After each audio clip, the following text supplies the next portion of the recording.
نحمده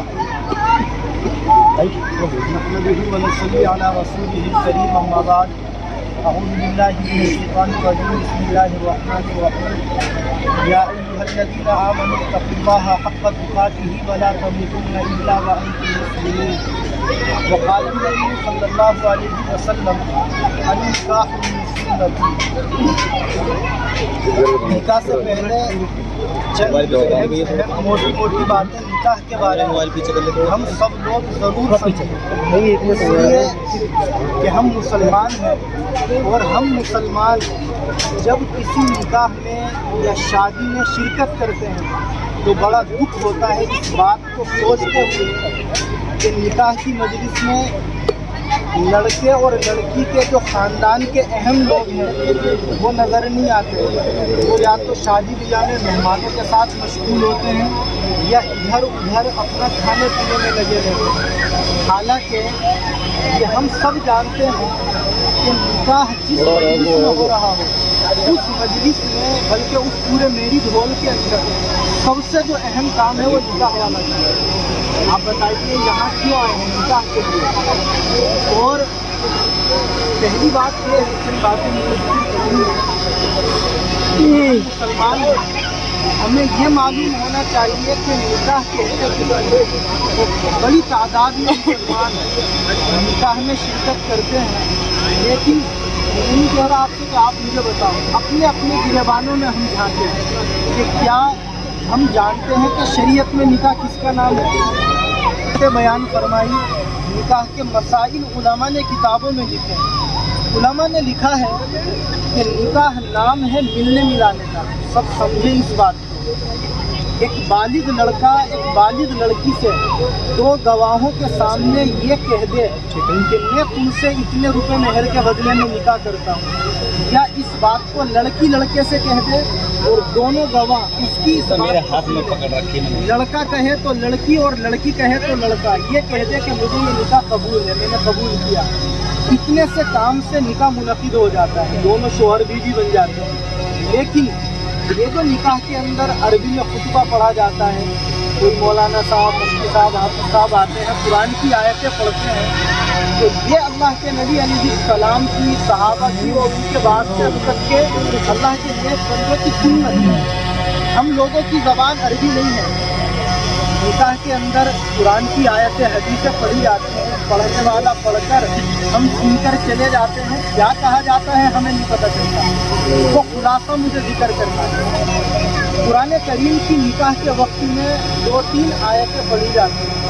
ان سب کا خلاصہ یہ ہے کہ اے لوگوں تم اپنے اس پروردگار سے ڈرو جس نے تم سب کو ایک انسان سے پیدا کیا، حضرت آدم.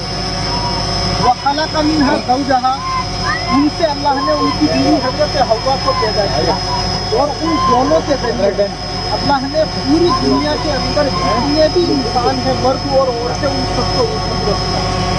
اللہ تعالیٰ قرآن کی ان سب آیتوں کے اندر جو نکاح کے موقع پر پڑھی جاتی ہے کرنے کا ہمیں حکم دیتے ہیں. اور اللہ کے نبی علیہ السلام نے نکاح کی فضیلتیں بیان فرمائی. ایک حدیث میں آپ نے فرمایا سب کو یاد ہوگی کہ النکاح من سنت، کہ نکاح میری سنت ہے. لیکن ہم یاد رکھیں کہ نکاح صرف اللہ کے نبی کی سنت نہیں ہے، بلکہ دنیا کے اندر جتنے بھی نبی آئے ہیں ان سب کی سنت نکاح کرنا ہے. آپ نے اسی لیے فرمایا کہ جو بندہ نکاح کر لیتا ہے اس بندے کا آدھا ایمان محفوظ ہو جاتا ہے. آدھے کے بارے میں اسے اللہ سے ڈرنا چاہیے. آدھا ایمان جب مکمل ہوگا جب شوہر بیوی کے اور بیوی کے ساتھ ساتھ اپنے ماں باپ کے حقوق ادا کرے، اور بیوی کا آدھا ایمان جب مکمل ہوگا جب وہ اپنے شوہر کے ساتھ ساتھ اپنے خاندان ساس سسر رشتہ داریاں ان سب کے حقوق ادا کرے، ورنہ ایمان مکمل نہیں ہو سکتا. ایک آخری بات مہر کے بارے میں ذکر کرنی ہے، وہ یہ ہے قرآن کریم میں 4 پارے میں ایک سورت ہے، سورہ نساء. نساء کا مطلب عورتوں کے نام کی ایک سورت ہے قرآن میں.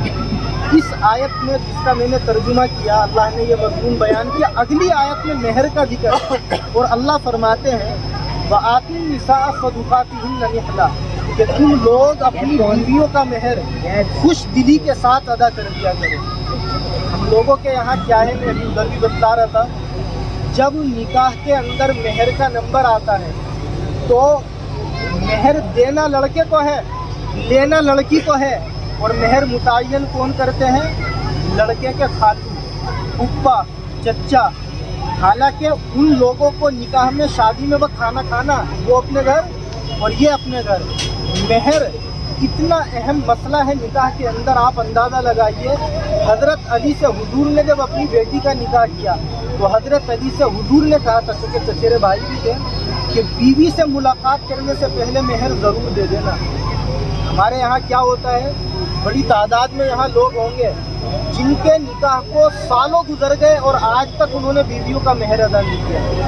یہ بہت بڑا جرم ہے، اور اس کو یوں سمجھے ہم جیسے کسی کا کسی کے اوپر قرضہ ہو، تو جب تک وہ قرضہ ادا نہ کر دے قرضہ ادا نہیں ہوتا. ایسے ہی بیوی کا مہر جب تک شوہر ادا نہ کر دے تو بیوی کا حق ادا نہیں ہو سکتا. اس لیے ہم نکاح کے اندر مہر اتنے متعین کرے جتنے لڑکا مہر خوشی سے دے سکتا ہو. ایسا نہ ہو جیسا ہوتا ہے سماج کے اندر، 4 آدمیوں میں تو کہ بھائی 1 لاکھ روپے مہر یا مہر 1.5 لاکھ روپے. ہم دیکھیں ایسے نکاح جن میں لاکھوں مہر. کیوں؟